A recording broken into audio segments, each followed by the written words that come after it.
ازيك يا مستر خالد، عامل ايه؟ انا تمام الحمد لله يا هشام. الاول بتحب تقلك يا مستر ولا باشمهندس ابو زي ما هو؟ مسك. ابو مسك. ابو مسك انا ولا كوتش بالنسبه بقى لي. ولا اي حاجه؟ لا ابو مسك فول تايم اب. انا مبسوط جدا، عارف اوكي. اعظم انجازاتي، اوكي. بما ان يعني ما الموضوع عادي الناس كلها بتعمله، بس انا حاسس ان ده انجاز رائع بالنسبه لي. حلو جدا. طيب خليني الاول اسالك اول سؤال. مين خالد ياسر او بيعمل ايه في حياته؟ يعني اديني يا بريف كده السؤال عنك. بقى. يعني بص، اجيلك امتى؟ انت بتعمل ايه بالظبط؟ اوكي، ده كذا سؤال في بعض، بس يعني خليني اقول لك. ابدا بمين خالد ياسر. ماشي. مين خالد ياسر؟ انا شخص بقاله 12 سنه بيشتغل، وكان نفسي بقى اقول بقى ان انا اكسبيرينس متعدده واشتغلت في حاجات كتير بقى اوت اوف ان انا بستكشف بس لا خالص، الموضوع كان with no plans تماما على الله. احنا كل ما كنا بنلاقي فرصه في حاجه بروح استكشف اشوف ايه الدنيا فيها. يا لقيت نفسي فيها فبكمل شويه، يا اما لا فيلا نشوف حاجه تانية. ده صح او غلط مش عارف، بس يعني ده that's how it went. يعني دي الطريقه اللي مشيت بيها الموضوع. بس لما جيت بصيت على ده بشكل من زاويه اوسع شويه، دلوقتي لقيت الحمد لله لا، يعني كانت فرصه كويسه اني استكشفت مجالات كتير، يمكن كلها بتصب في حته الانتربرينور شيب والمبادرات والبيزنس والحاجات دي كلها، ولعبت اكتر من دور. ربنا يسر لي يعني ان انا كنت صاحب بيزنس، فلعبت دور صاحب البيزنس، دور الشخص اللي عنده بيزنس انكيبيتد في حاضنه اعمال، او إن بيدعموا جهات زي حضانات الاعمال. اوكي. بعد كده رحت اشتغلت ترينر او مدرب مع حضانات الاعمال، كمدرب معاهم بقى للبيزنسز التانية. لحد ما ربنا يسر لي شويه اشتغلت انفستمنت اسوشيت في شركه انفستمنت، اللي هو كنت بلعب الدور بتاع الانفستور بقى هنا، ازاي بيبص على الشركات وازاي بيقيمها. بعد كده بقيت انكيبيتورز ادفايزر، فانا بقى هنا بشرف على حضانات الاعمال اللي كانت لسه بتدعمني من شويه. فانت مشيت في كل بروسيس حضانات الاعمال دي، كل فتقريبا السبلاي تشين سايكل يعني بتاعتها تقريبا. كان نفسي بقول لك ان ده بلاند، وان انا كنت بستكشف كل بس كل ده جه معاك حاجه كده على الله خالص يعني. حلو قوي. فده يعني لو احنا بنتكلم مين خالد في مجال الشغل، لان اوت اوف مجال الشغل بقى انا بحب اعرف نفسي على اني ابو مسك، زي ما تمام. قلت لك فول ان تايم انا جوب. فول فول تايم تايم اب. جوب بحبها جدا، اكتر شغلانه بحبها في الدنيا. آه، وعلى المجال الانساني بقى انا شخص مؤمن جدا بالبني ادمين، مؤمن جدا بان البني ادمين عندها بوتنشلز مش واصل لها، او عندها قدرات مش مكتشفه بعد. فانا الشخص اللي بيساعد البني ادمين دي somehow ان هم يكتشفوا قدراتهم. يمكن دي الحته اللي كانت مشتركه ما بين كل الشغلات اللي اشتغلتها. حلو قوي. انت بتعمل ده بقى ازاي؟ يعني ازاي بتساعد الاشخاص ان هم يكتشفوا القدرات اللي عندهم؟ ده كان بيتم باشكال كتير، بس دلوقتي بقيت فوكسد اكتر، او بقيت مركز اكتر على طريقتين، نقدر نقول مش شغلانتين. ودي بقى فيها كلام كتير، بس يعني نقدر نقول طريقتين. الطريقه الاولانيه التريننج، ويمكن كان ليا فيديو قبل كده عن الفرق ما بين الترينر والكوتش اه، عمل والمنتور. قلبان ده بالظبط، المنتور والادفايزر وكده. بس دلوقتي انا مركز على فكره التريننج، ان انت ازاي تكسب حد مهاره. ودلوقتي كمان حتى بقيت متخصص اكتر في مهارات بعينها، يعني مش عموما. الطريقه التانيه هو فكره الكوتشنج بقى. يعني من اكتر حاجات اللي بستمتع بيها في الدنيا ان انت تساعد البني ادمين ان هو يستكشف قدراته بنفسه من غير ما تشربها له بالمعلقه. يعني اوكي. الترينر بيساعدك ان هو بينقل لك اكسبيرينس او اكسبيرينس نوليدج. معينه او نولج معينه. الكوتش بيساعدك انت نفسك تستكشف ايه اللي ممكن تشوف يساعدك في الحلول. البلايند سبوتس عندك انت. بالظبط. فدلوقتي نقدر نقول ان انا ترينر اند كوتش. بحب اختصر الموضوع ده في جمله كده، ان انا يور سكند برين. انا يور سكند برين. بالظبط، انا الشخص مصطلح العقل حلو. التاني. يس. عقل التاني. طيب جات لك منين اصلا فكره يور سكند برين دي؟ آه كنت طول الوقت بعمل ده من غير ما احس ان ده حاجه فاليبل، يعني ان هو انت. اوكي. كون ان اصلا في شخص تاني بيفكر معاك لابس هاتس مختلفه عن الهات بتاعتك، يس. ده بيديك اصلا برسبكتيفز مختلفه عن اللي انت بتفكر فيه. يس. ويا سلام بقى لو باك جراوندز مختلفه. ومن بره المشكله دي كانت نقطه ومن بره مهمه. المشكله، صح. حلوه قوي نقطه من بره مم. المشكله دي. جدا. دي بقى محتاج تقول لي فيها يعني ايه الفرق بين شخص بره المشكله يفكر ويقول لي، او انا مثلا كشخص عندي مشكله معينه فبفكر لنفسي. انا مش هروح لشخص اقول له مثلا انا عندي مشكله فكر لي ما بيحصلش. اوكي. لكن ممكن اروح لكوتش، ممكن اروح مثلا لحد منتور ليا او كده. فايه الفرق بين الجزئيتين، ان انا افكر لنفسي او حد تاني يفكر لي؟ اوكي. هقول لك الاجابه مقسومه على جزئين. جزء قبل ما ادرس كوتشنج، يعني انا برضو سيرتيفايد لايف كوتش. اوكي. دي مش حاجه ناس كتير تعرفها، لان انا بشتغل فيها على جنب كده، لان ده الباشون بتاعي يعني. قبل ما اعرف ده كنت في العادي بقعد مع مثلا هشام، مثلا يجي يقول لي انا عندي مشكله، فاقعد يعني اقول له اوكي سمعني المشكله ايه، وابتدي اوتوماتيكلي كده في حتت هشام وهو بيقولها هو مش واخد باله ان دي فيها حته بتزن، انت مش هي دي اللي عندك المشكله. مش واخد بالك مثلا ان انت هنا كنت مهول الموضوع شويه فبشاور لك عليه انت متاكد ان هو ده اللي عامل لك الازمه. فكنت بعمل ده بشكل طبيعي كده اوتوماتيك. يعني انت تقصد عشان الشخص بيبقى هو عنده مشكله فبيبقى مش قادر يستكشف المشكله دي جايه منين، بالظبط. فبيحتاج حد من بره اللي هو الكوتش بقى اللي هو حضرتك. او برضو مش قادر يستكشف، ممكن يكون معرف المشكله غلط. اوكي، الديفينيشن بتاعها غلط عنده. الديفينيشن بتاعها غلط يعني مثلا تخيل كده انت جاي تقول لي ايه، والنهارده انا مديري حط عليا قدام الناس كلها. فانا اقول لك بالراحه حط عليك ازاي؟ فتقول لي يعني وانا بعمل برزنتيشن قال لي ما ينفعش. فانت هو ده حط عليك. سألني سؤال. فاهم انت دي اللي انت وصفتها دي حط عليك. فاكتشفت بعد دراسه الكوتشنج بقى ان دي حاجه اسمها منتال مودلز. يعني هنا الموضوع بقى اللي كنت بعمله اوتوماتيك ده طلع ليه دراسه علميه بقى reference. وحاجات تانية. بالظبط. ايه المنتال مودلز؟ ان احنا عندنا شويه بيسموها المنتال ديستورشنز، يعني تشوهات في طريقه التفكير. تشوهات فكريه. ودي مش حاجه وحشه مش حاجه عيب، مش شتيمه يعني. اوكي. بس منها مثلا الجنراليزيشن، كلهم مصطفى ابو حجر. فتروح مثلا تتكلم مع بنت بس تقول لك انا عمري في حياتي ما عمل لي حاجه حلوه. باش عمرك خالص ولا مره ولا مره. انت فاهم الفكره. تروح مثلا تتكلم مع حد يقول لك لا بص معلش انا الحاجه يعملها صح قوي يا ما اعملهاش. ده منتال ديستورشن مثلا اسمه all or nothing، او اللي هو احنا بنسميه دلوقتي البرفكشنست. فانت جوه المشكله ما بتبقاش حاطط ايدك او مش بتبقى واخد بالك من النقط دي لان انت جواها، فانت متحيز بشكل او باخر. لما بتقعد مع حد من بره المشكله، بالذات لحد دارس عارف ازاي يسال الاسئله الصح، عارف ازاي يشاور لك على البلايند سبوتس، اللي هو الكوتش، اللي هو في الحاله دي الكوتش. اوكي. يس. وبرضه للدقه، يعني انت ممكن تقعد مع والدك مثلا او واحد صاحبك. هو اي منظور مختلف للسيتويشن اللي انت فيه يس هيساعدك. يس. الكوتشنج بس ليه تكنيكس مدروسه شويه بستبس بهكذا، بس في حاجه ساينتفك، حاجه نقدر نقول ساينتفك او ساينس بيست. لكن في الاصل احنا زمان كان اهالينا مثلا كان عندهم الحته دي، لو هم عندهم الحنكه او الحكمه. شكرا. يعني ربنا بيقول له ومن يؤتى الحكمه فقد اوتي خيرا كثيرا. ان هو ازاي يسال السؤال الصح، يستكشف، يساعدك. ده لما تحول لتكنيكس مدروسه بقى كوتشنج. اوكي. طب انا عايز اسالك على حاجه خالد، انت كنت قلت لي قبل كده ان حتى اللايف كوتشز بيبقى ليهم متقسمين بطريقه معينه. يعني في حد في اللايف كوتشنج بيدرس حته التشوهات الفكريه والحاجات دي. احكي لي اكتر عن الجزئيه دي عشان مش واضحه عليا. خليني اقول لك ان الكوتشنج اصلا في العالم مدارس. حلو. ماشي. اشهر مدرسه يمكن طبعا هي مدرسه الاي سي اف. دي اشهر مدرسه انترناشونال. بالظبط، انترناشونال كوتشنج فيدريشن. المنهجيه بتاعتها قايمه على التخصص. ان انت مثلا بتروح تتعلم تبقى ريليشن شيب كوتش. انا كوتش متخصص جدا في العلاقات، علاقات بقى الازواج، الاصحاب، الاهل، علاقتك بنفسك، الحاجات دي كلها.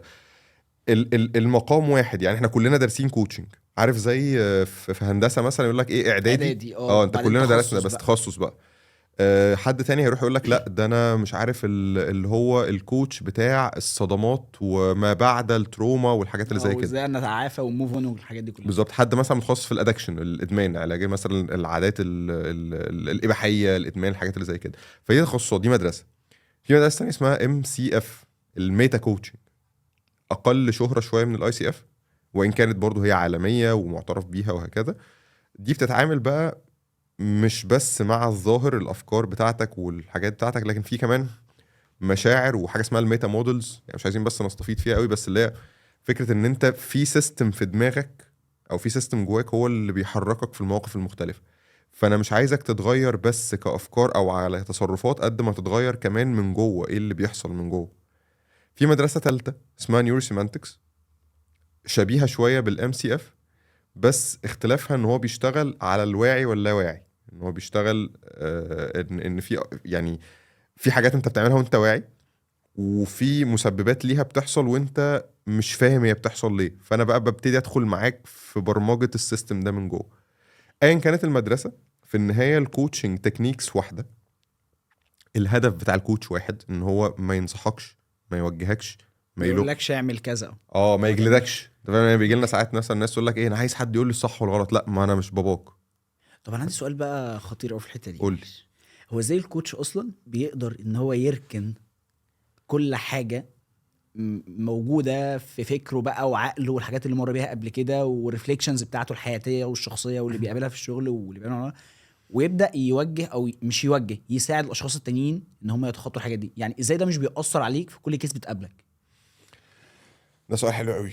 لان زمان كان عندي قناعه كده قبل ما ادرس ان انا بتاثر جدا بالناس وبمشاكل الناس وبتاع.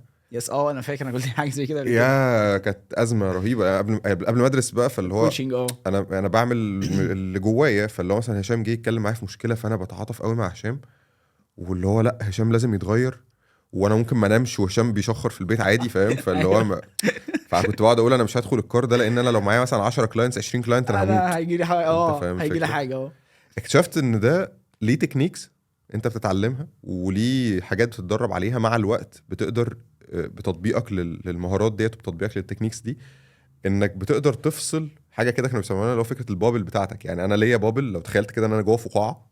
اوكي. تمام. يعني بحاول اقرب لك التشبيه بغض النظر عن التكنيكس. الفقاعه بتاعتي دي مساحتي، كويس؟ انا مساحتي دي مسؤوليتي، انا محافظ على مشاعري، محافظ على افكاري، وهكذا. احيانا هدخل البابل بتاعتك استكشف معاك، واطلع ارجع للبابل بتاعتي، انما انا مش هدخلك عندي.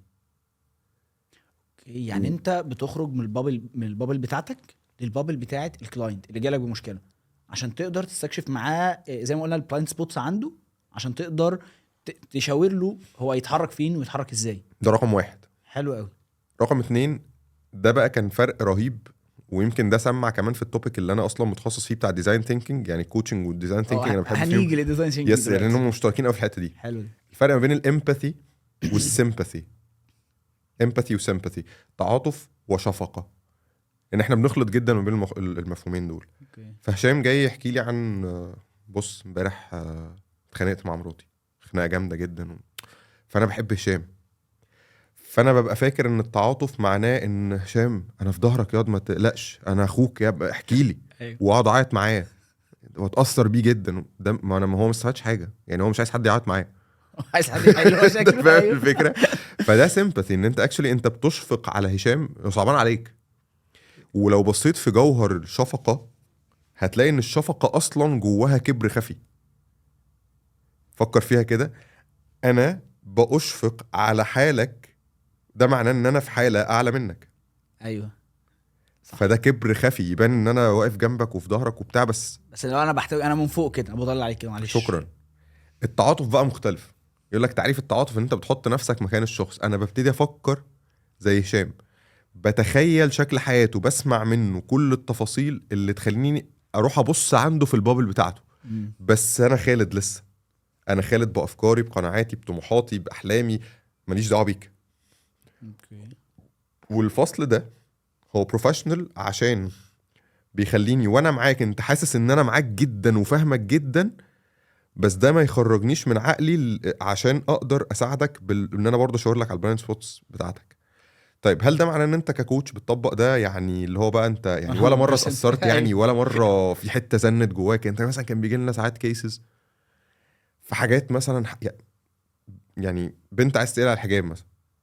اوكي. ما هو انا من جوايا لا ده حرام ازاي ككوتش. كنت بتعمل الحاجات دي صح؟ حاجه فظيعه. يعني في الاول برضو الحمد لله، يعني اللي ساعدني في ده وجود منتورز. كانت يعني وجود منتورز ليا بسالهم في الكيسز دي يساعدوني ازاي اتعامل فيها.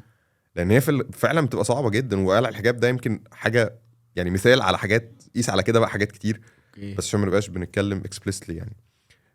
فده حرام. بس انا مش هينفع اقول لك ده، يعني مش هينفع اقول لك ايه ده حرام، انت ازاي عايز تقلع الحجاب؟ ما انا كده، انا ده كده دخلتك دايرتي وانت مش مطلوب تدخلي دايرتي. صح، المطلوب العكس. بالظبط. انت عايز تلاقي حاجه ليه؟ كويس، شكرا جزيلا.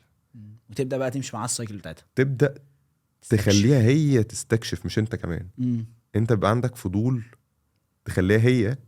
طب انت اصلا ازاي بتتغلب على فضولك انت ان انت تعرف ده؟ انت اكيد لما بتسمع من حد مشكله او بيجي لك عشان توجهه في حاجه معينه، انت بيبقى عندك فضول. يعني مثلا اللي جات انت تقلع الحجاب دي، او انت جاي تقلع الحجاب ليه؟ شخص زيك او زي اي حد ليه اصلا؟ بس خد بالك انا من نقطه، انت جاي تقلع الحجاب ليه؟ اوتوماتيكلي ده مترجم عندك ان انا بهاجمك. وده لو حصل برضو انا فقدت التعاطف معاك. عارف اللي هو انت مجنون، يعني انت جاي تقلع الحجاب ليه؟ فاهم؟ ايوه. لا انا عايزك بجد تعالي بالراحه. طب حلو، تعالي نقلع الحجاب، يعني قشطه ماشي، دي حاجه انا متفهمها جدا. لو قلعتي الحجاب ايه اللي هيحصل؟ فهي ممكن في ناس كتير لاول مره تكون بتتسال السؤال ده اصلا لنفسها. فلو قلعت الحجاب عشان انا اهلي غصبوني عليه من زمان، انا بديك امثله يعني كويس ماشي، فانت بتقلعي الحجاب عنادا فيهم. يعني انت خد بالك هي بتتسال الاسئله دي لنفسها، فانت بتعملي عناد فيهم. اوكي انا ما حدش يفرض سيطرته عليا. فده اللي انت عايزاه ولا ده عكس اللي هم عايزينه؟ فتبدا في فرق بين الاثنين طبعا.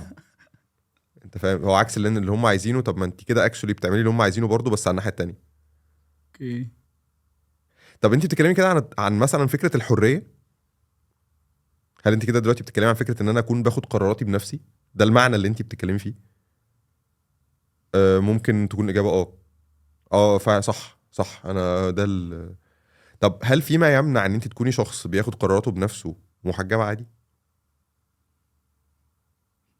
انا مش بقول لك ما تقلعيش او اقلعي الحجاب. انا ليه حسيت انك بتتوهها اكتر؟ ما هو دي برضو من الحاجات. بجد لا Yes. احنا سيبنا اصلا الموضوع اللي احنا جينا عشان 100%. لان يعني طبعا اللي انا عملته دلوقتي ده مش هو الكوتشنج يعني بروفيشنالي، بس انا بدي لك لمحه عن ازاي بنستكشف مع بعض ده. اوكي. ليه بتوه؟ لان اكشولي انت مع نفسك ما دخلتش ديبر قبل كده في ان انا فعلا ليه عايز اقلع الحجاب، وما فهمتش ان ده ممكن، او انت مع نفسك ممكن ما تكونش ربطت ان ده ليه علاقه بان انا مقهور وان انا عايز ابقى ليا حريه. فانت اول فكره عقلك جابها لك، وطبعا الشيطان جابها لك، ان لا تحرري وانت لازم وهو ده الشكل اللي هيثبت لك انك مش عارف ايه. بعدين هو الحاجات مش مرتاحين برضو. انت فاهم الفكره؟ فالتربنه اللي بتحصل في دماغك دي هو ده بالظبط دور الكوتش. وعشان كده انا بقول للناس حتى في بدايه الجلسات، لو انت جاي ترتاح ما تجيش. يعني لو انت جاي عشان تبقى قاعده لذيذه كده ونتكلم فيها بالراحه ومفيش تربنه لا انا اسف، مش انا اللي بعمل الدربكه. انا جاي اقلب لك دماغك. ومش عشان انا هفرح بكده، عشان اكشولي انا محتاجك انت تكتشف مشكلتك الحقيقيه فين. وتراست مي يعني في اغلب الكيسز اللي شفتها، انا طبعا يعني مش حد بقى يعني مخضرم او انا هكذا ادعي يعني، بس في اغلب الكيسز اللي شفتها يا شباب الناس بتبقى داخله بمشكله، بتطلع بعد اول كول المشكله حاجه تانية خالص. بيكتشفوا اصلا ان مش هي دي المشكله الاساسيه خالص، ان في مشكله تانية اساسا تماما. فتخيل لو انا ما حطيتش نفسي مكانك، ده الامباثي. اوكي.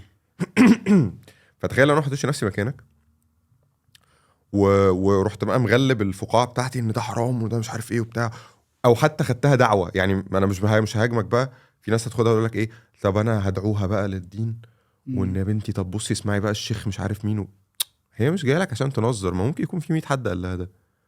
لازم يكون الاجابه طالعه من جوه اصلا. بالمناسبه بقى تخيل ان ده مش بس مع البنات ومش بس في الحاجات اللي ليها علاقه بالمشاعر وباللايف، كمان في البيزنس. يعني انا دلوقتي اكزيكتيف كوتش، انا بعمل كوتشنج برضو للاكزيكتيفز او المديرين واصحاب البيزنسز وكده. لا معلش خليني انا عايزك تفرق لي بين اللايف كوتشنج والاكزيكتيف كوتشنج. يس. يعني برضو بدون دخول في تكنيكالز او تكنيكاليتيز كتير قوي، ابسط تعريف هو ليه علاقه بالسيجمنت. يعني احنا لسه قايلين من شويه ان في اختلافات ما بين مثلا اللايف كوتش، ريليشن شيب كوتش، الادكشن كوتش، الهيلث كوتش. هنا بيبقى التفرقه في التخصص بتاع الكلاينت اللي انت جاي تتكلم معاه، انت جاي تتكلم معاه في التوبيك ده. اوكي كويس. في اللايف كوتش احنا بنتكلم بشكل عام شويه عن اهدافك، عن طموحاتك، عن المشاكل اللي انت بتواجهها، الخطط اللي انت مش عارف تحققها، الحاجات دي. حلو. الاكزيكتيف كوتش من اسمها اكزيكتيف اصلا ده تنفيذي، يعني ده شخص في منصب ما قيادي، مثلا مدير في شركه، تيم ليدر، صاحب مشروع، مش عارف ايه. ويا سلام بقى لو الشخص ده لوحده، يعني مثلا لو صاحب مشروع مثلا سولو فاوندر. يا الله اكتر ناس بتواجه، وانا كنت هناك بقى يعني انا اصلا انا كنت سولو فاوندر، اكس سولو فاوندر بالظبط. فاللي هو انت طول الوقت عايز حد يقول لك انت صح ولا غلط، عايز طول الوقت حد يبقى second brain your second mind او second brain. اوكي تمام. حد يفكر معاك، حد ياكد لك انت صح ولا غلط. بس انا ستيل كوتش، انا برضو مش المفروض ان اقول لك صح ولا غلط. فابدا العب معاك نفس اللعبه بس من برسبكتيف او من وجهه نظر البيزنس، لان برضو انا عندي باك جراوند بزنس. ويمكن دي كانت الحمد لله من نعم ربنا ان يعني كان منتورز لما كنت عندي اللخبطه دي، اللي هو دلوقتي انا بتاع بيزنس ولا بتاع كوتشنج ولا بتاع تريننج. فالمنتورز هنا كان رايهم ان انت ليه ما تستغلش المهارات دي في حاجه. فلما دورت بقى وبالبحث والحاجات دي كلها اكتشفت ان انت ممكن تكون كوتش للاكزيكتيفز. اوكي انت بتساعده يطور من قراراته ويطور من انتاجيته من الليدرشيب سكيلز بتاعته وهكذا. حلو قوي. فلما نيجي نوصف خالد في كلمه او في ديسكريبشن كده لطيف، ممكن نكون your second brain your second brain او your second mind. او انا your mind coach مثلا. your mind coach. حلوه دي، تصدق؟ mind coach. mind coach لان فعلا انا اكتشفت ان حتى في التريننج انا بشتغل على تغيير المايند سيتس. اوكي.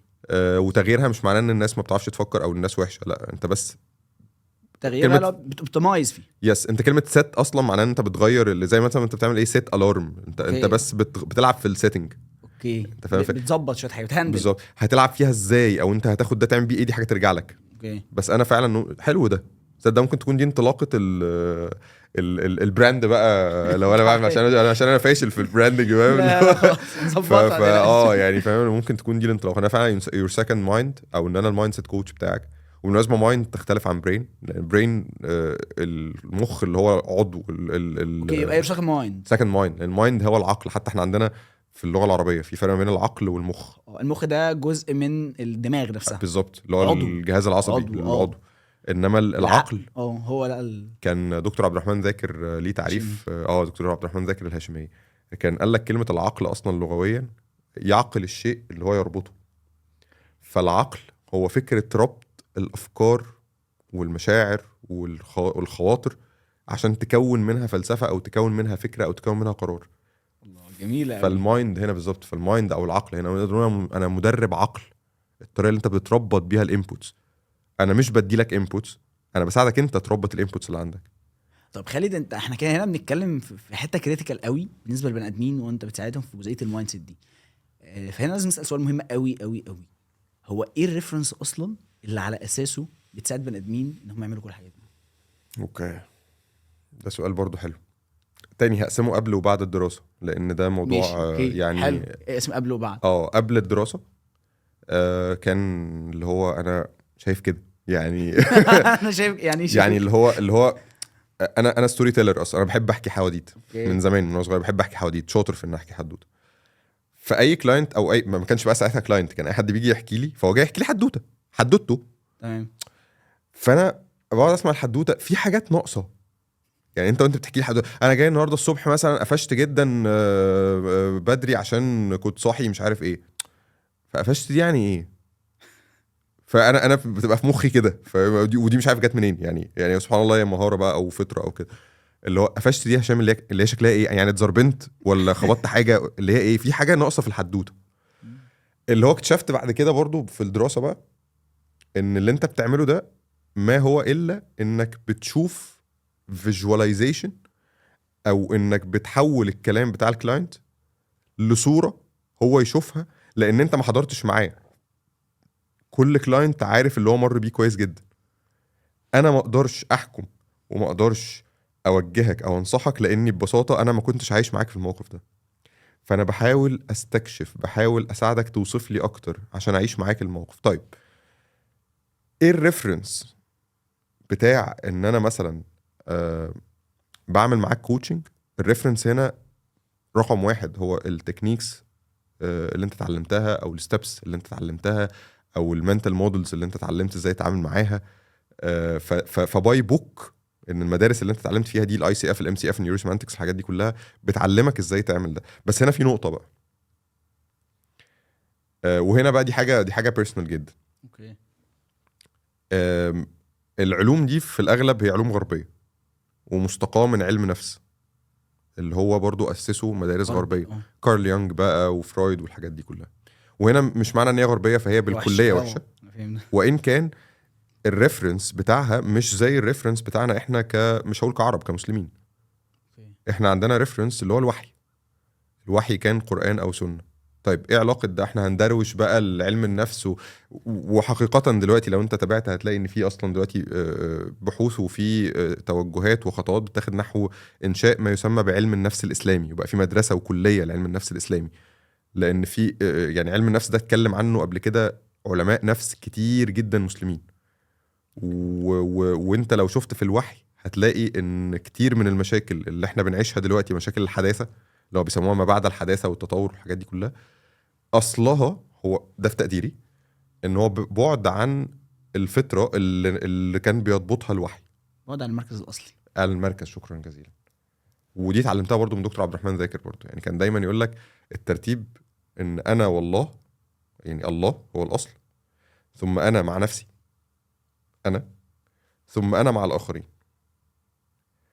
فاحنا بننشغل جدا بالاخرين، بننشغل بنعيش جوه الدوائر بتاعتهم من غير ما نحس. بقى مشاكل في التربيه، لقله وعي بالدين، لقله تربيه دينيه وهكذا. فانت بتطلع عندك تشوهات كده كده، يعني مفيش حد فينا سليم. كل واحد متشابه بس بطريقه عارف مختلفه. احمد زكي لا استثني احدا، فكلنا كلهم فاسدون، مشوهون. بس كلهم مشوهون.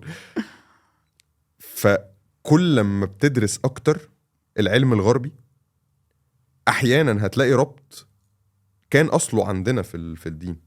ودي مش محاوله لاسلمه العلم، عشان برضو خد بالك في ناس بتنتقد ده اللي هو ايه، انت اي حاجه بقى تقعد بقى تلوي تربطها لا هو بالفعل. يعني مثلا تعالى نتكلم عن، وكنت لسه بحكي لك دلوقتي فكره اللي هو الشفقه، اللي هو الكبر الخفي.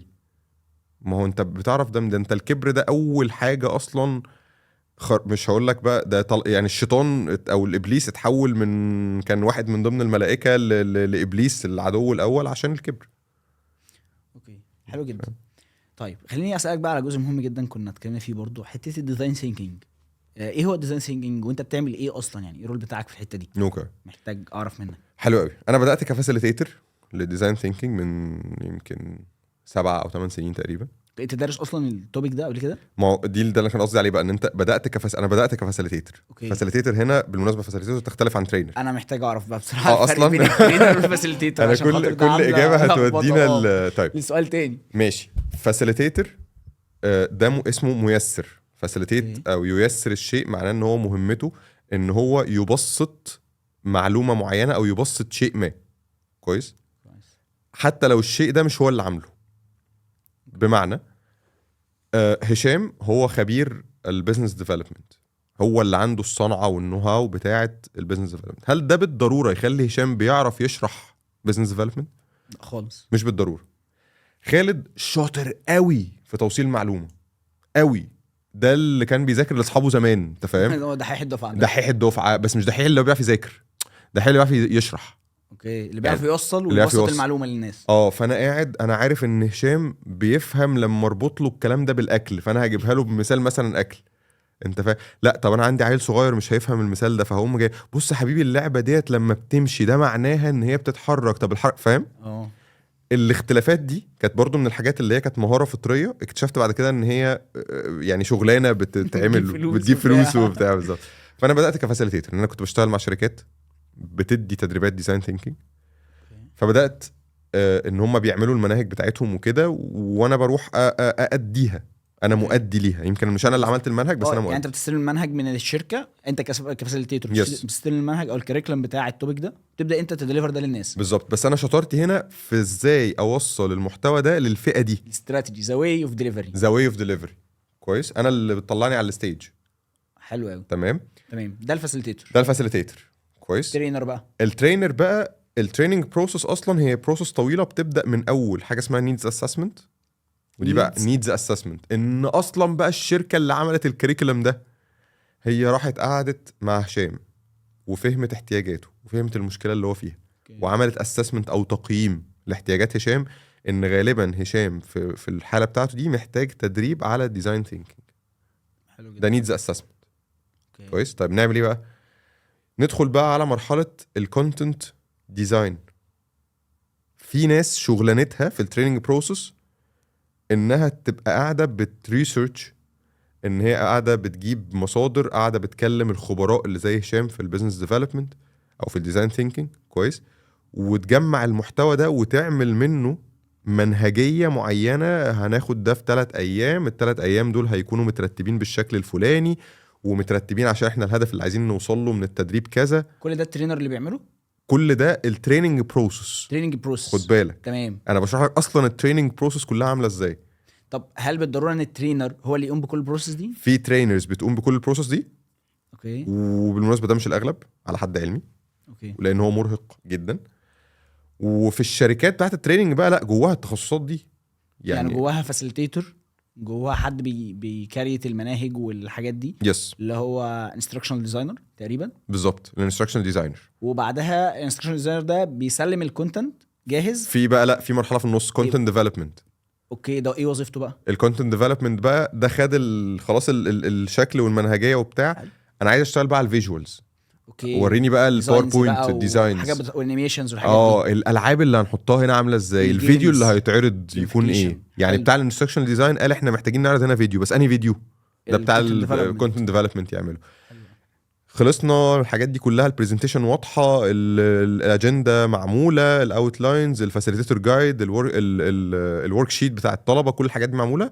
خش بقى يا فاسيليتيتور طبقا للجايد لاينز دي او للمنهجيه دي، ادخل بقى اشتغل بامكانياتك انت بقى، ديليفر بقى بطريقه بقى شرحك، بطريقه القائك، بانك ازاي هتنجيج الناس معاك، ازاي هتلعبهم، ازاي هتهدى وهتعلى. ده فاسيليتيتور. طيب خلصت الفاسيليتيشن، بعديها في حد بتاع تقييم بقى. قول لي بقى، هل بعد ما التريننج ده اتعمل لبى الاحتياجات اللي كانت معموله اصلا في النيدز اسسمنت ولا لا؟ ده اسسمنت تاني بقى بعد ده بعد بقى، ده ايفالويشن بقى. حلو قوي. فدي تريننج بروسس. الترينر، كلمه ترينر تكنيكالي هو شخص بيقوم بالمهام دي كلها، سواء بنفسه او ان هو مثلا بيهاير ناس تحتيه وبيمنتور هيزم، وان هو بيشرف على ده. بالظبط. تمام. كويس. فانا حتى كنت بستعجب جدا لما الناس تقول لك مثلا انا مثلا بزنس ديفلوبمنت ترينر. اوكي، يعني انت عملت البروسس كلها. اوكي، فاهم. ما هو انت تكنيكالي المفروض لو ترينر تبقى عملت ما مش البروسس كل الناس عندها نفس الكونسبت 100%. كويس. حلو قوي. طيب فرجوعا بقى، فانا بدات كفاسيليتيتور. كويس. استهواني جدا المنهج جدا، لان ديزاين ثينكينج لسه احنا هنتكلم اصلا في ايه معنى ديزاين ثينكينج وبتاع، بس في تفكير ومايند.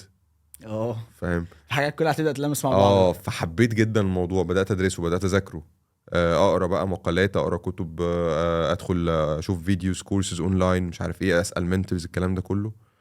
فلا، طب ما انا عندي اضافات، فبقى مثلا قاعد في السيشن الناس تسال حاجات مش موجوده في المنهج اللي انا بدرسه، فلا استنى هدور واعملها. اوكي، فبتبدا تضيف للكونتنت، تغذي الكونتنت. فبدات بقى اغذي باللي عندي. طب ما اعمل انا الكريكولم بتاعي. حلو قوي. انت فاهم. فعملت الكريكولم بتاعي وبدات ادرس ده وبدات اترين على ده. هنا بقيت الترينر بقى مش فاسيليتيتور، لان انا بدات البروسس من اول. مشيت البروسس كلها. انت فاهم الفكره. تمام. وبدات اتخصص اكتر في حته الديزاين ثينكينج. اوكي. فمن هنا بدات فكره الديزاين ثينكينج معايا. وان انا كمان لقيتها مربوطه جدا بالكوتشنج، لان هي في الاخر معتمده على بني ادمين ومعتمده على مخ او عقل. اوكي، حلو قوي. حلو. طيب انا كشخص دلوقتي بشتغل سيلز، بشتغل بزنس ديفلوبر، بشتغل اي حاجه. امتى اعرف ان انا محتاج ان انا ادرس ديزاين ثينكينج او اجي احضر ورك شوب او كورس عن الديزاين ثينكينج؟ يعني ده ممكن يفيدني بايه اصلا كشخص؟ اول حاجه، امتى تعرف؟ من اول امبارح يعني. امتى تعرف؟ انا بشوف، وجايز انا متحيز عشان ده تخصصي. يبدو هكذا. لا ديزاين ثينكينج محتاج يكون بيلت ان، بيدرس في بيدرس في مناهج التربيه. يعني ديزاين ثينكينج انا بشوف ككونسبت. اصل يعني ايه ديزاين ثينكينج اصلا؟ يعني تعالى نرجع اشرح لنا بقى، قول لنا يعني ايه ديزاين ثينكينج. الترجمه الحرفيه التفكير التصميمي، طبعا بعيدا عن الترجمه الحرفيه. اوكي، انا بحاول اريليت معاك التوبيك التفكير التصميمي. يعني انا اصلا بصمم طريقه تفكيري للامور مثلا. شكرا جزيلا، هو ده بالظبط. هو مش طريقه تصميم، يعني انت مش ديزاينر. اوكي، انت ديزاينر افكار. انت بتفكر ازاي، انت ايه الاستراكتشر، ايه المنهجيه، ايه الترتيب بتاع الخطوات اللي المفروض دماغك تمشي بيها عشان توصل لشيء ما. حلو جدا. انا دايما كنت اسمع عن الديزاين ثينكينج، بس الاقيه دايما مربوط بحته ايديشن والستارت ابس، ولو عايز تعمل فكره فانت لازم تمر بالديزاين ثينكينج بروسيس وبتاع والحاجات دي كلها. لكن ما كنتش متخيل ان هو ممكن يفيدني. بس برضو رجوعا لنفس السؤال، انت قلت لي ان هو مهم ولازم يبقى بيلت ان وكل الحاجات اللطيفه دي. حلو، ليه؟ يعني هيفيدني انا كشخص مثلا شغال سيلز بي دي، اي حاجه بتبقى كاستمر فيسنج. بقعد قدام كلاينت، بسمع منه ريكويرمنتس، بقول له على حلول بتاعتي، ببيع له برودكت او اي حاجه. ازاي ده ممكن يبقى مفيد ليا؟ تعال نرجع لاصل الديزاين ثينكينج، او يعني مؤسس واحده من اكبر شركات او من اول شركات ديزاين ثينكينج في العالم، اسمه تيم براون. تيم براون ده الكوفاوندر لشركه ايديو. هي واحده من البايونيرز ومن الرواد في المجال ده في العالم لحد دلوقتي. تعريفه للديزاين ثينكينج، لو انت دخلت تشوف التعريف بتاعه على جوجل، يقول لك هو ده الابروتش، ده الطريقه بتاعه التفكير اللي انت بتطلع فيها ايدياز متوفر فيها 3 صفات. ده فرق الديزاين ثينكينج عن اي ثينكينج عادي. الصفه الاولانيه ان هي حاجه بتلبي احتياجات البشر، ان الفكره بتاعتك دي محتاجه انها تلبي الاحتياج بتاع الشخص اللي انت بتحل له مشكلته. يعني هو تكنيك حل مشاكل، بس الحلول اللي انت بتطلعها دي مش حلول من الهوا، حلول بتلبي احتياجات الناس اللي انت بتحل لها مشكلتها. يعني حلول بيزد على النيدز دي. شكرا. تمام. تاني حاجه لازم تتوفر في الفكره دي ان هي تكون فكره مش بس ان ديزايربل من الناس، يعني مش بس ان الناس محتاجاها بالشكل ده، فهي كمان فكره انت ينفع تنفذها. ما هو افرض انا جبت لك حل لمشكلتك انت مبسوط بيه بس انا مش عارف انفذه، يبقى انا ساعدتك في ايه؟ انت فاهم الفكره؟ يعني انا قلت لك بص، تحل مشكلتك دي ان انت تنزل الجيم كل يوم 3 ساعات على الاقل، وانت اصلا بتنزل شغل من 8 الصبح لحد 11 بالليل. ما هي فكره حلوه يعني بس ما هعملها ازاي؟ ما انا ما اقدرش. انت فاهم؟ فالفكره لازم يتوفر فيها كمان، او الحل لازم يتوفر فيه كمان ان هو يكون فيزبل، ان هو يكون ينفع يتنفذ، ابليكابل للشخص، الشخص نفسه. اه مش ابليكابل نسبيا، مش في العموم. صح. حلو. كويس. الحل الثالث او الصفه الثالثه للحل ان هو يكون بقى كوميرشاليزد، بيجيب فلوس. يجيب فلوس هنا بقى باي معنى. يعني يجيب فلوس لو انت شركه، وعشان كده هو بدا في الستارت ابس بقى والايديشنز والحاجات دي كلها. طب لو انا بعمل ده على مشاكل انا الشخصيه، يكون جايب همه، يوفر كوست، يوفر حرق دم انت فاهم؟ اهم كوست والله. يعني انا ماشي يا خالد، انا عجباني الفكره هعملها واقدر انفذها، بس عادت عليا بايه يعني؟ لا، هتعود عليا بحاجه، لازم توفر لي حاجه. بالظبط. الثينكينج العادي بيبدا من الحل مش من المشكله. الديزاين ثينكينج بيبدا من المشكله. لو سمحت انا محتاج افهم هو انت احتياج هشام ايه اصلا؟ طب ظروفه ايه اصلا؟ طب هو ايه اللي اضطره ان هو يقع في المشكله دي؟ طب ليه كل الحلول اللي هو جربها ما تنفعش او ما نفعتش قبل كده؟ انت فاهم الفكره؟ لان الحلول اللي احنا بنطرحها في العادي، تلاقي مثلا تروح لابوك يقول لك ايه، تقول له مثلا ايه، ابا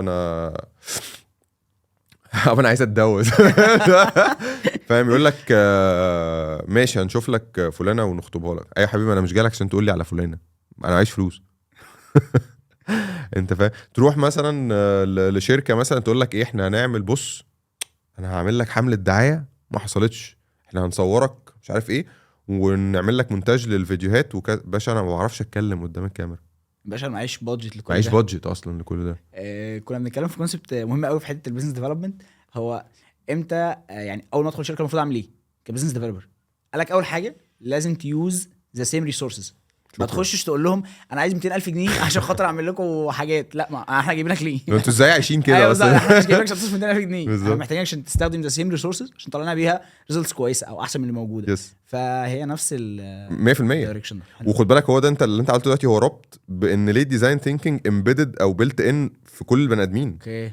انت كبني ادم عندك مشاكل مش عارف تحلها، انت كصاحب شركه عندك مشاكل مش عارف تحلها، انت كماركتير او كبزنس ديفلوبر او كبرودكت مانجر انت طول الوقت مطلوب منك ابتكار وانك تجيب حلول، بس حلول تنفع تتنفذ ثم تنفع تتباع كوميرشالي، يبقى ليها عائد. ما انت لازم الثلاثه. اوكي. طب ماذا لو انت في حلول تنفع تتنفذ وتنفع تتباع، بس سربرايز الناس اللي انت هتبيع لهم ده مش عايزينها؟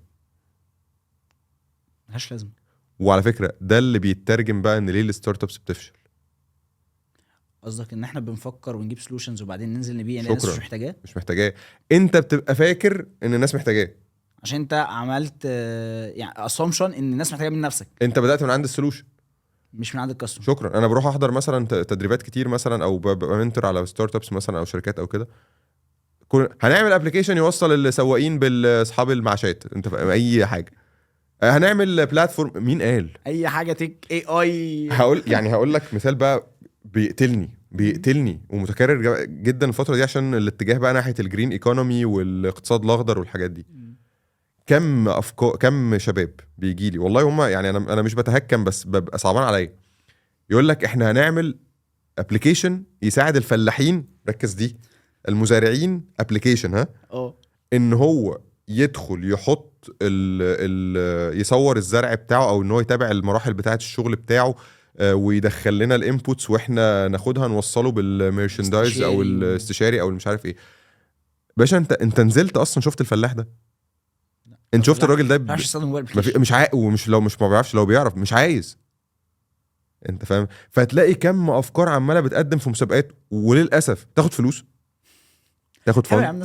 لا بجد مؤذيه. ما انت بتضيع مستقبل عالي، بس ده موضوع تاني يعني. بس مؤذيه جدا باشا. انت رايح تعمل ابسط حاجه. انت ايه رايك الاي تي ام فكره حلوه ولا وحشه؟ حلوه جدا. صح جدا. طيب انا بدرب موظفين بنك اهلي كويس، بسالهم نفس السؤال ده، فكره خطيره وفرت وقت وهم وفرت عليهم هم كموظفين ان هي بيقلل الزحمه وبتاع. طيب ليه لحد دلوقتي في ناس من سيجمنت معين او من فئه معينه بالذات كبار السن بيدخل البنك ياخد دور ياخد رقم يستنى ساعتين والله بدون مبالغه عشان يسحب 100 جنيه بدون مبالغه، مخصوم منهم 60 جنيه اصلا مصاريف انه دخل يسحب فلوس، يعني هيصفصف على 40 جنيه ومستني دوره ساعتين وهو عنده الاي تي ام بره. لو انت رحت سالت اي حد ليه هو بيعمل كده، اول اجابه هتيجي في دماغه ايه؟ ان هو غبي. ما هي دي بقى الناس اللي بتقرفنا، فاهم؟ دي الناس الفاضيه اللي بتيجي تطلع عينينا ده مش امباثي، اوكي ده حكم. ده اللي بيعملوش كوتشز، ده بنبقى عاديين. ده بيعملوا قاعدين بالتفكير العادي بالمنتال مودلز العاديه. اوكي لو انت جيت ركزت فيها لحظه باشا، انت ما سالتوش هو ليه بياخد القرار ده، في حكمه اكيد من في ورا الموضوع القرار ده. هتلاقي بقى يقول لك اصل انا بخاف اتعامل مع مكن، انا عايز بني ادمين اخد ودي معاه. هتلاقي يقول لك اصل انا الواد هريدي اما ابن اخويا لما راح يسحب الفلوس اتحشرت في المكنه وقعدنا نلف مش عارف عشان نستعيدها تاني. باد اكسبيرينس بقى. باد اكسبيرينس في سبب. هي حاجات مش يوزابل بالنسبه له، مش شكراً. عارف يستخدمها. شكرا. فهي مش ديزايربل، ما حققتش الشرط الاولاني في الفكره. فانت جاي داخل على شركه، انت استشاري مثلا او انت بزنس ديفلوبر او انت ماركتير او انت ايا كان، انا عندي فكره كذا. باشا انت درست الفكره دي انت فاهم يعني الكونسيبت ده مش غلط. لا طبعا بس انت دارس اللي بتتكلم فيه. لا بس مش الطريقه دي بس درست هنا، مش درست الفيزابيلتي. اغلب الناس بتدرس الفيزابيلتي يقول لك ايه، ما انا هعرف اعمل ابلكيشن. ايوه ما انا مش بتكلم في معرفتك. انا كمان انت هتعمل اللي انت هتعمل له ابلكيشن اللي هيشتري ده اصلا انت درست هو عايز ايه. هو ده اهم واحد في السايكل اصلا. شكرا. ده اللي هيدفع مقابل الخدمه دي. حلو قوي. طيب السؤال اللي بعد كده بقى عايزك تقسم لي الديزاين ثينكينج ستيجز. كنا اتكلمنا فيها قبل كده بس يعني ممكن ريكاب كده تاني عليها. حلو. ايه الديزاين ثينكينج ستيجز؟ اوكي. البروسيس بتاعت الديزاين ثينكينج اللي كل الناس عارفاها تقريبا، ولو دخلت على جوجل هتلاقي ده مش اختراع. في 5 مراحل ديزاين ثينكينج: empathize, define, ideate, prototype and test. تعال نشوف كل واحده منهم سريعا جدا. سريعا ماشي. تمام. empathize تعاطف، فاكر بتفكرك بحاجه؟ تعاطف. واتفقنا ان تعاطف معناه ان انا افهم احتياجاتك مش ان انا احكم عليها. احط نفسي مكانك. احط نفسي مكانك مش احكم عليه. تمام. كويس. ليه بتعاطف؟ عشان افهم المشكله سيتويشن والمشكله. ليه المشكله دي حصلت؟ طب انت بتحس بايه لما بتقابلها؟ طب انت بتلجأ لايه لما بيحصل المشكله دي؟ طب ليه لما انت رحت دورت بالشكل ده ما نفعش معاك؟ كل ده انت ما بتقدمش حلول لسه. ودي ميزه الديزاين ثينكينج، دي روعه اللي بيخليني اذوب عشقا ان الديزاين ثينكينج بيبدا بانك تفهم المشكله. بتانلايز المشكله من صاحبها. أوكي. مش من دماغك. بهات صاحبها انت بتسمع منه بس، ما تقدمش حلول، ما تقدمش توجيهات اللي شبه الكوتشنج. اوكي كويس. طيب عملت امباثايز، رحت بقى سالت 20 30 واحد من سيجمنتس مختلفه وفهمت الاراء بتاعتهم والكلام ده كله. اقعد بقى افرش الورق بتاعك ده يا معلم. ديفاين بقى، هو المشكله دي بقى كان سببها ايه من اللي انت بقى ده بقى بتاعتك انت المره دي بقى، ده دورك انت مش هو. بروس عندك انت. اوكي. تعالى بقى قول لي بقى، هو الفرشه اللي انت جمعتها دي، بفرش بقى الورق ده، هو كده مشكله مين الناس اللي بتعاني من ايه بالظبط الحقيقه بقى، مش اللي هم جايين بيه زي ما كنا بنتكلم في الكوتشنج. طب ليه ده بيحصل؟ طب مين تاني بيقدمه؟ تبدا بقى تطلع شويه ديليفربلز كده في المرحله دي تعرف بيها حاجه اسمها البروبلم ستيتمنت. مبروك انا عندي بروبلم لسه ما حلناش خالص، ودي الميزه. وصلت لنتيجه كويسه. ده اروع نتيجه. سؤال بقى، احنا دلوقتي انت بتقول ان زي ما قلنا في الكوتشنج ان انت بتبدا تدور اصلا وتساله اسئله. هل شرط ان انا اكون دارس كوتشنج عشان خاطر ادرس ديزاين ثينكينج؟ لا يعني ده سؤال رائع بجد، يعني احييك على السؤال ده بصراحه. الاتنين متشابهين في الطريقه بتاعه التفكير، بس ده تكنيكس وده تكنيكس. الكوتشنج والديزاين كوتشنج تكنيكس وده تكنيكس.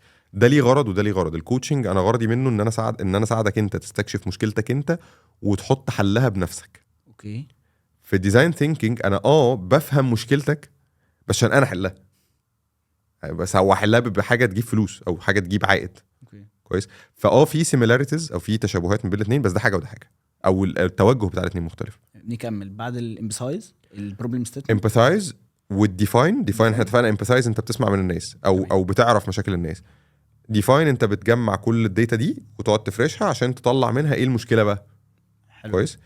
المرحله الثالثه بقى المفاجاه اللي هي ثالث مرحله، ايديات. انت هنا بس بتبدا تفكر انت مش بتفكر غير لما توصل اصلا المشكله اصلا، ما انت رايح تحل مشكله انت مش عارفها. كويس. فتبدا بقى هنا ساعتها تفكر طب انهي تفكير بقى، وايه التكنيكس بتاعت التفكير، وازاي تطلع افكار جودتها عاليه. كل ده ليه تكنيكس وليه طريقه. كل ده في الديزاين ثينكينج. كل ده في الديزاين ثينكينج، دي المرحله الثالثه. طيب انت طلعت افكار واختزلتها وطلعت فكره واحده بالنسبه لك خطيره. اوكي. الكارثه بتحصل فين؟ يلا يا جماعه احنا هنعمل الفكره الفلانيه عشان احنا شايفين هي فكره جامده جدا. طب ايه الخطوه الرابعه والخامسه؟ بروتوتايب. اوكي. بروتوتايب يعني ايه؟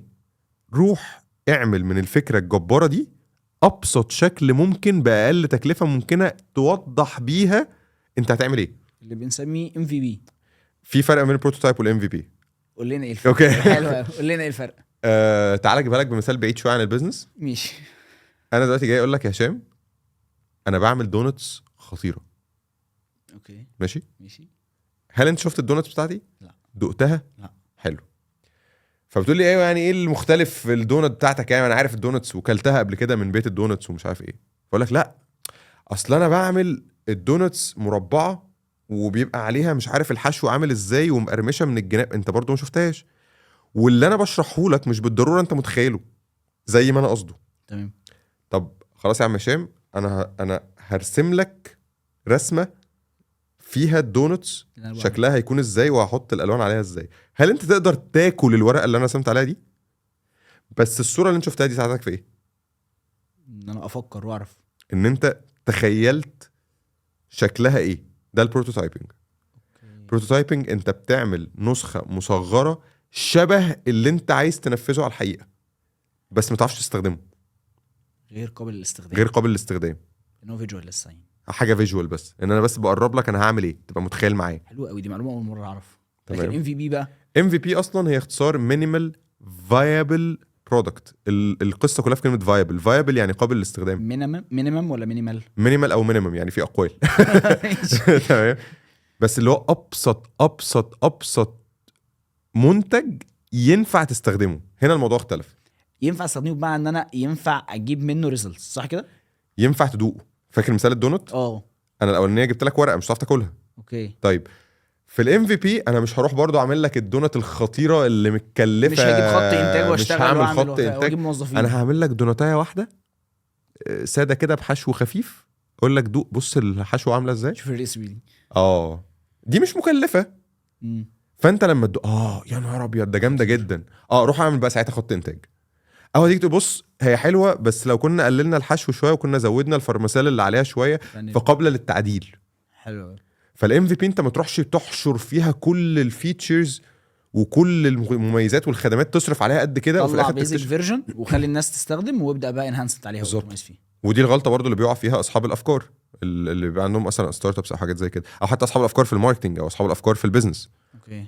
يقول لك انا هروح انفذ الفكره واشتري ريسورسز ونعمل دومين ون بلاتفورم ونجيب باك اند وفرونت. يا باشا بالراحه انت ما جربتش. حلو قوي. عايز اسالك بقى سؤال تاني خالص. ايه الرولز بتاعت ديزاين ثينكينج في الشغل في الشركات؟ يعني هل في شركات بيبقى فيها تيمز ليها علاقه بالديزاين ثينكينج مثلا، او في رول معين في الستارت ابس الفتره دي علاقه بالديزاين ثينكينج، ولا بتمشي ازاي؟ مين بيبقى مسؤول عن الحته دي؟ اوكي. يعني بصراحه لو في سكريبت انت سؤالك خطير. في مصر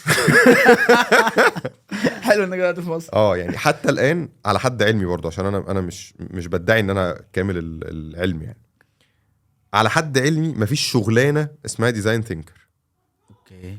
يعني اقصى حاجه شفتها كانت ديزاين ثينكينج كوتش وبيعاني في انه يعرف. يعني انا اكشلي دلوقتي بعاني ان انا اعرف الناس انا بعمل ايه. هنساعدك تمام. اللي هو ديزاين ثينكينج كوتش. ايوه اللي هو بص خد بالك ان انا اسمها اتنين. ديزاين ثينكينج مفهوم، كوتش يعني بيطبق تكنيك الكوتشنج. هو مش هيعمل لك عمليه الديزاين ثينكينج بنفسه، بس هو هيكوتش يو انك ازاي انت تنفذها. حلو. كويس. او هيترين يو، وده الدور اللي انا بعمله دلوقتي ان انا بدرب الناس بس كده في فرق بين الاثنين، طبعا بين ديزاين ثينكينج كوتش وديزاين ثينكينج احنا ترينر. متفقين ان في فرق بين الترينر والكوتش اصلا. ماشي تمام اتفقنا. الترينر انا داخل على فريق شركتك مثلا، ادربه زي يفكر، ادربه. لو انت عندك مشكله في شركتك هات لي الفريق يا باشا اللي ما كانش عارف يحلها ده، انا هاكسبه المهارات قدام عيني، اخليه يطلع لك حل المشكله دي واحنا موجودين مع بعض في التريننج. ده في اوبورتيونيتي حلوه قوي رهيبه حته الديزاين ثينكينج دي في رهيبة. الشركات. يعني هو اصلا توبيك، هو حل المشاكل، هو بيذاكر وبيحفرك عشان خاطر يحل لك مشاكل، سواء مشاكل دي بقى ممكن تزود لك ريفينيو، تقلل لك كوست، تحل لك اي مشكله عندك في البيزنس. فتوبيك مهم جدا. في شركه من الشركات اشتغلت معاها كديزاين ثينكينج ترينر كوتش، يعني تريننج وبعد كده عملت كوتشنج للناس. لما قلت لهم احنا عايزين يا جماعه نشتغل على تشالنج او يعني ايه المشكله اللي عندكم عايزين نحلها، اغلب الناس اتكلمت ان احنا التيم مش مترابط، وان احنا التواصل ما بيننا سيء، وده حكم خد بالك. عشان كده بقول لك اللي في المشكله هو بيفسرها بطريقه واحده بس. قلت لهم يلا بينا نشتغل، وطبقنا الخطوات وبتاع. الناس طالعه ب10 حلول. انا اتفاجئت برياكشن المانجمنت بتاعهم كلهم تحت الثلاثه. الثلاثه 3 شروط بتوع ديزاين ثينكينج خطيره.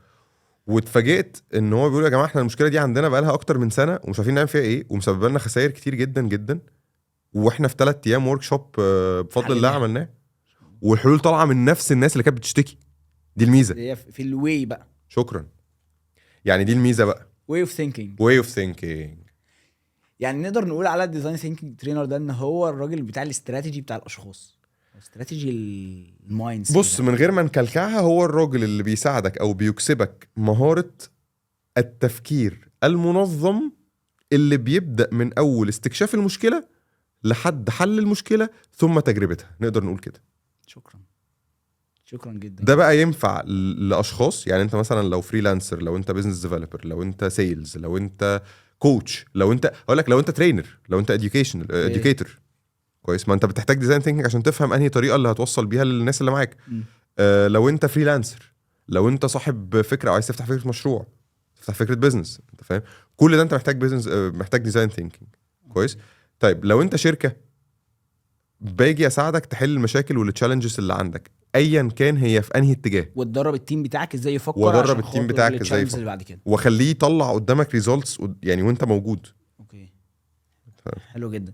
طب خالد، من كلامنا برضو والاعداد بتاعنا قبل الحلقه عرفنا ان انت كنت سافرت تقريبا بزنس تريب او حاجه زي كده في دول اوروبا بقى، المجر وايطاليا والمانيا والحاجات دي. يعني قول لي ده حقيقي فعلا؟ هو فكره الترافلنج دي من ضمن الهاتس اللي بحب اعرف نفسي بيها كبني ادم. يعني انا بحب اعرف نفسي كترافلر. يعني الحمد لله يمكن مش رحاله يعني، بس يعني سافرت مثلا 16 دوله، دخلت 16 دوله قبل كده ما شاء الله. في فرنج يمكن 8 سنين او حاجه. ده مش حاجه كبيره انا عارف بالنسبه لناس كتير، بس يعني كانت اكسبيرينس رائعه. حلو قوي.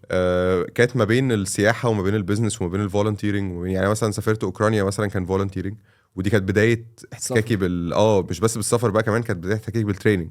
انا سافرت كفولنتير ترينر لطلبه في اعدادي وثانوي هناك. وده كانت ديليفر بالانجلش ولا ايه؟ كان بالانجلش طبعا. اوكي. يعني خدوا التجربه دي قبل كده؟ كانت خطيره بجد، كانت خطيره. ووقتها حتى كمان يعني احنا كان في 2014 يعني 10 سنين. فكانت تجربه بالنسبه لي رائعه، وهي اللي دخلتني، انا بعتبر ان هي اللي دخلتني الحته بتاعه التريننج دي او الفاسيليتيشن. احنا بنتكلم كده. سافرت كمان كينيا. كان بقى في حاجه تانية بقى خالص بره البيزنس وبره، كانت حاجه عن الويل بينج بقى والمديتيشن، ورحنا كده في ريتريت هناك، وكانت تجربه خطيره ان انت 10 ايام كده اوف من كل حاجه وبتاع. سافرت ايطاليا، كان تبع يونيدو دي يعني نقدر نقول مجازا يعني هو برانش من الامم المتحده. يونيدو كانوا عاملين مسابقه على مستوى دول البحر المتوسط لرواد الاعمال المجتمعيين، يعني الناس اللي كان عندها افكار مشاريع بتحل مشاكل في المجتمع. فالحمد لله من وسط يمكن 1000 ابلكيشن، عرفت بعد كده ان هو كان 1000 ابلكيشن يعني اختاروا منهم تقريبا 24 سوشيال انتربرينور من الدول دي كلها، كان منهم 2 من مصر، كنت انا واحد منهم الحمد لله. رحنا ايطاليا، كان بوت كامب رائع، اتعلمنا فيه عن السوشيال انتربرينورشيب او رياده الاعمال المجتمعيه يعني، وازاي نطبق الافكار دي في المجتمعات بتاعتنا. حلو جدا. سافرت مثلا تونس. كنت عندي ورك سبيس في طنطا، اصلا كنت بادئ ورك سبيس في طنطا اسمها البيت، فكنت بعمل زي تبادل ثقافي مع ورك سبيسز في دول تانية، كان من ضمنها تونس اصلا كنت رحت هناك، كان في ورك سبيس مصنفه من افضل 10 ورك سبيس في العالم وقتها. فكان اسمها كوجيت. كانت رائعه. واخر بقى حاجه كنت مسافر مع ايراسموس بلس، دي كانت اخر بزنس تريب نقدر نقول يعني. ايراسموس طبعا من اكبر او من افضل الفellowships او مش عارف معناها ايه يعني نقدر نقول البرامج اللي هي مموله من الاتحاد الاوروبي برضو بتطلع تبادل ثقافي ما بين الدول وهكذا. فانا كنت رايح هناك كترينر في رياده الاعمال المجتمعيه برضو، كان في اليونان. واستغليت ده بقى ان انا اخدت جوله بصراحه بعد اليونان كده في كام دوله هناك في اوروبا يعني. بالشنجن طبعا خرفت بالشنجن بقى فاهم، كانت خطيره. حلو جدا. طيب انت كنت بتدي تريننج اصلا في اليونان عن ايه؟ ديزاين ثينكينج ولا حاجه تانية؟ كان في الاصل عن يعني التوبيك الكبير كان سوشيال انتربرينورشيب او رياده الاعمال المجتمعيه، بس انا هناك اديت عن الديزاين ثينكينج. حلو قوي. سافرت كام دوله تقريبا في البيزنس تريب دي؟ في بتاعت اوروبا الاخرانيه دي بس تقريبا 6 أو 7 مش متذكر يعني. بص اليونان، بعديها رحت سلوفاكيا، بعديها رحت المجر، رحت التشيك، النمسا، والمانيا. 6 دول. 6 حلو قوي. عايزك تقول لي شويه ريفليكشنز كده خالد. من انا بحب الريفليكشنز بتاعتك جدا ما بلاش. بتبقى فاليبل بالنسبه لي جدا بصراحه، عشان كده حابب اسمع منك برضو ريفليكشنز كده عن اخر بيزنس تريب دي. مش عارف انت عايز الريفلكشنز اللي ينفع تتذاع ولا ما ينفعش، بس عايز كله بصراحه. بصوا وهمنتج بعد كده هقول لك على حاجه. يعني هو السفر بشكل عام من مميزاته، انا عارف الناس تقعد تقول لك ان انت بتكتشف حاجات جديده اكشلي انت بتكتشف نفسك اصلا. اوكي. يعني انت بتكتشف نفسك في السياقات الجديده، انت مش بس بتستكشف حاجات جديده. وفي التريب الاخرانيه دي بالذات كان في حاجتين متغيرين. اول حاجه ان كانت بدات احداث غزه، فانا كنت اول مره اعيش الاحداث دي من وجهه نظر الغرب، وانت معاهم وانا عايش هناك وشايف المظاهرات اللي بتطلع هناك، وشايف يعني الحريات، وشايف الطريقه اللي بيتفاعل بيها المجتمع الغربي مع القضيه دي، سواء مؤيد او معارض بالمناسبه. الحاجه التانية ان كان الواحد بقى شويه هقدر اقول ايه، ان انا ما بقاش عندي الانبهار بتاع اول سفريات اللي هو انا عايز بقى اروح كل الاماكن واشوف كل حاجه. قد ما اللي هو انا كنت رايح كده اللي هو انا يعني مثلا انا فاكر في النمسا انا قررت ان انا اقضيها كلها مشي. يعني حددت يعني بلان كده ان انا هروح الاماكن الفلانيه وهتمشاها كلها 7-8 ساعات مشي في فيينا. اوكي كويس. ومشي كده على الله، يعني اللي هو انا عندي قناعه ان ربنا هيحط لي مواقف هطلع منها بحاجه، وقد كان وعمرها ما بتجلي. يعني انا ببقى ماشي فعلا بتكتشف بقى ناس، بتكتشف ثقافات، بتكتشف احتفالات، بتكتشف مواقف مثلا كنت هتتسرق، مواقف كنت في حد كان تايه وانت جيت وجهته في اللقطه دي في اللحظه دي. يعني في سلوفاكيا انا فاكر حصل حاجه انا مش قادر انساها ابدا ابدا. يعني اتاخرت عن باص كنت رايح بيه مطار كان في ثسالونيكي دي في اليونان. كنت رايح من اليونان لسلوفاكيا بطيران داخلي، فاتاخرت عن الباص اللي انا المفروض كنت مخطط ان انا اركبه اللي هروح بيه المطار بتاع اليونان. كويس. وخدت الباص اللي بعديه اللي هو صدفه جدا كده اضطريت اركب فيه وبتاع، وقاعد مثلا نص ساعه وحسيت بوحده رهيبه. وقعدت افكر كده هو انا ليه دلوقتي لوحدي هنا؟ مثلا ما كانش معايا بقى مراتي، ما كانش معايا، وبتحتاج الونس والحاجات اللي زي كده. ومفيش حد بيتكلم عربي ومفيش مظاهر اسلام وحاجه بؤس يعني. تمام. بص بالنسبه لك بص بالنسبه لي بالظبط. ناس تانية حلمها اصلا تعدي بس لا الموضوع سفرياتي زمان اختلفت عن دلوقتي خالص. فالمهم والله العظيم انا مش قادر انسى. انا مش تقصد قادر ان انت يعني الفيجن بتاعتك او البرسبكتيف بتاعك عن السفر زمان غير دلوقتي تماما. لما جربت، لما خدت تجربه بنفسك تماما يعني ولوحدك بقى ومفيش هو حد. انا بص، هو انا كنت دايما بسافر لوحدي بس يعني يمكن المره دي عشان كنت متجوز ومخلف مثلا. متجوز ومخلف دي حاجه وقناعاتي الدينيه اختلفت كتير عن زمان يعني. اوكي تمام. مش عايزين بقى يعني مش عايزين نفتح اللي هو يعني كذلك كنتم الله من عليهم قبل فمن ستار. الله عليكم يعني. فلا مفيش مظاهر، فانت قاعد بقى حاسس بوحده، مش مفيش كلمه عربي اتقالت، مفيش حاجه. فانا فاكر ان انا يومها حصل لينك كده، وده دايما بحس فيه والله مش دروشه بس ده اللي حصل يعني. يا رب انا محتاج ونس. والاقي والله العظيم دقيقتين بالظبط فجاه بسمع ناس بتتكلم عربي مع بعض، واسره كبيره سوريه، يعني اب وام ومعاهم اطفال من سوريا. ربنا يا رب يعني يفك كربهم يعني وينصرهم.